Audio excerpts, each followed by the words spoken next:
The second arises out of his mastery of several different languages. As you try to learn different languages, you try to look for patterns and things that are common between the languages because it helps you learn more quickly. So my sense is it really enables him to go to the root of what's common between a language, which then is also, well, what's common between logical thinking.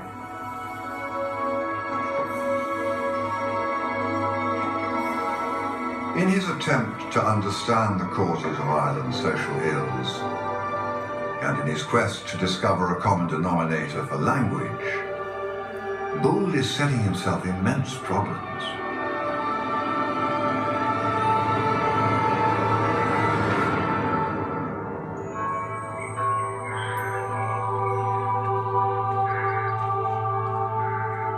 But these are nothing compared to the third and greatest task upon which he now embarked: to prove the existence of God.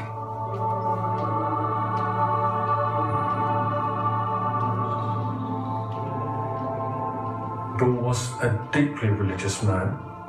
I think Boole was very keen on the idea of the oneness of God, which clashes somewhat with a Christian idea of the Trinity.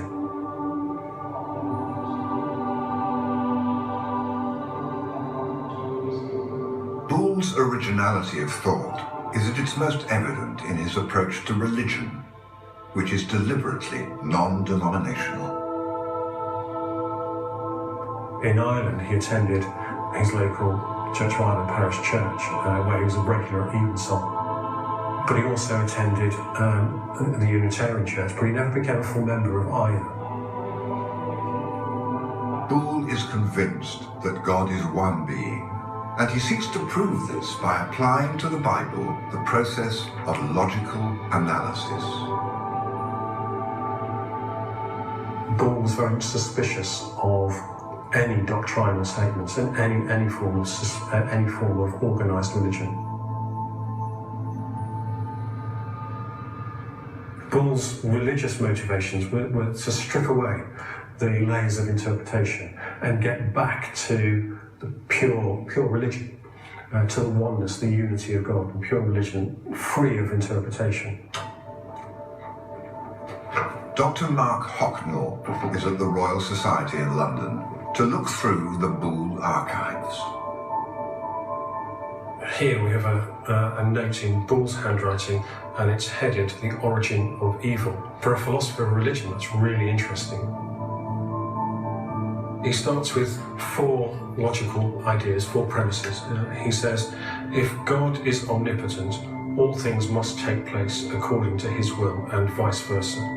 Second, he says, if God is perfectly good, and if all things take place according to his will, absolute evil does not exist. And then the third premise, if God were omnipotent and benevolence were the sole principle of his conduct, then pain could not exist, and it must exist only as an instrument of God. Fourth premise, pain does exist. And then in the rest of this paper, he subjects those 4 statements to a rigorous logical analysis, and you get the sense that he's thinking as he's writing. This is raw thought coming out. You can see where he's crossed things out, where he thinks he's made a mistake, and he's written things in again. So this is a glimpse into the mind of Boole. We're actually seeing the thoughts going through his mind and being committed to paper as it's actually happening, and that's very exciting. He gets to his conclusion just by manipulating the symbols that he's coded up. So he treats the problem as if it were a logical problem or as if it were a mathematical problem. He combines them in lots of different ways. So he adds them, he subtracts them, he multiplies them. And so when combinations of symbols are shown to be equivalent, he just eliminates them from the equation, and he's left with the symbols that tell him that absolute evil does not exist and pain is an instrument of good. If you can understand the world, if the world is rational and the world works according to fixed or given laws, and if the human mind is part of the world, it therefore works according to fixed, given, rational laws, you can not only understand the world, but you can understand the mind of God. Boole never did prove the existence of God, but the attempt to do so will eventually lead him to make his greatest discovery. People have this misconception that science is about proving things. And actually, it's the exact opposite. You have a hypothesis and you try to falsify it. You try to disprove stuff. That's what science can do. But I think what it shows is curiosity. He was looking at taking big problems, complex things that people debate and argue about, and then try to create a simple order around it. George Boole marries educationalist Mary Everest, whose uncle is the Surveyor General of India and gives his name to the world's highest mountain.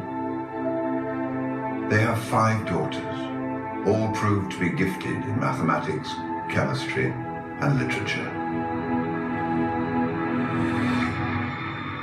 In 1854, Boole publishes his masterpiece, The Laws of Thought. This work will be his crowning achievement. But it will be another 80 years before its implications are realized.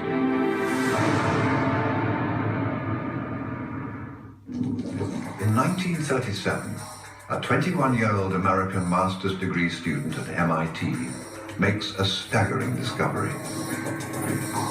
Claude Shannon is studying electrical engineering and stumbles across an 83-year-old book written by an unknown professor of mathematics from Cork. He realizes that Boole's 19th century research can be applied to 20th century technology.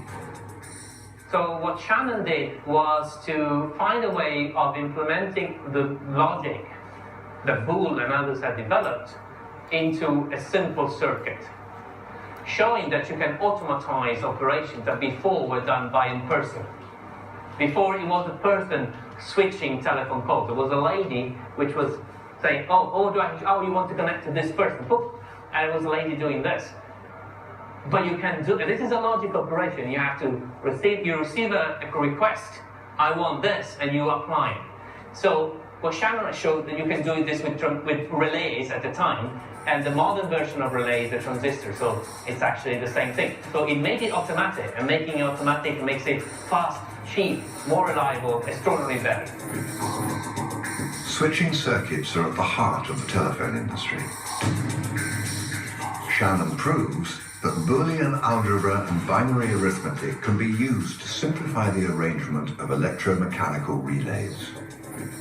I think what he stumbled on and uncovered was by using Boolean algebra, you can now actually start to build, back in those days, the telecom industry start to build networking and switching and create bigger and bigger systems. And I think that link, that's a very important bridge from a mathematical world into effectively a computer design world.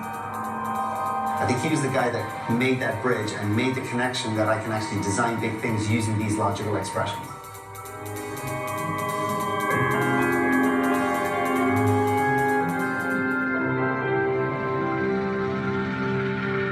Over the last century, companies like Intel have made staggering improvements to the design of circuit boards.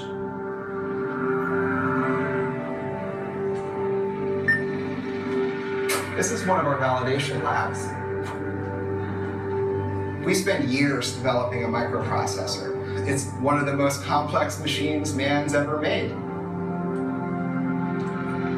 Today, the most advanced silicon chips on Earth still rely on Boole's basic laws on logic. This is called an AND gate, right? It would have like an input or 2 inputs and an output. And you can draw a very simple table that describes how an AND gate works. And then you would know that if you put a logical 0 on each one of these inputs, the output of this device would just be a 0.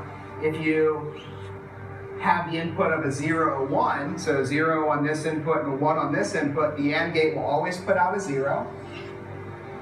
And the opposite is true. If you put an input of 1 on A and 0 on B, you still get a 0.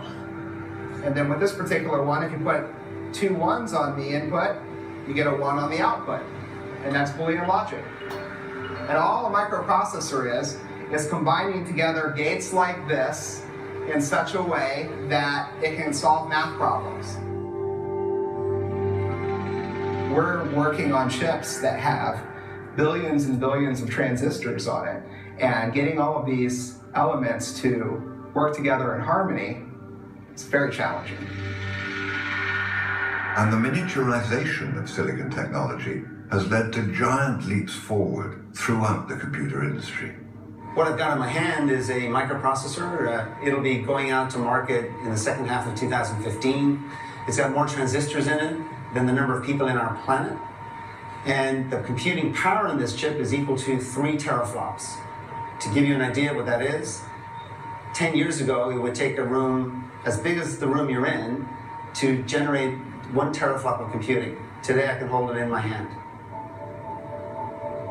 The design methodology needed to do something like this, it is completely reliant on the mathematics that George Boole invented in the 19th century. But the application of Boolean logic is about much more than just computer technology. Understanding how the human mind works and how we make decisions is now a trillion-dollar industry. It might not be long before the unimaginable becomes imaginable. And this is all based on the work of George Boole. You know, the son of cobblers and can do great things if you put them in the right environment. And he's one of those folks that rare birds, but they can do wonderful things. Without his work on calculus, projects of this magnitude would never have even been considered.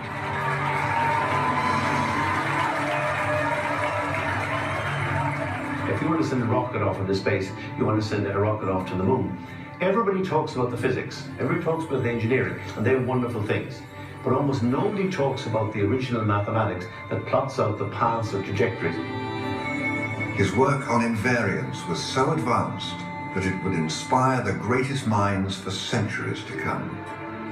Even Higgs boson comes from those type of ideas.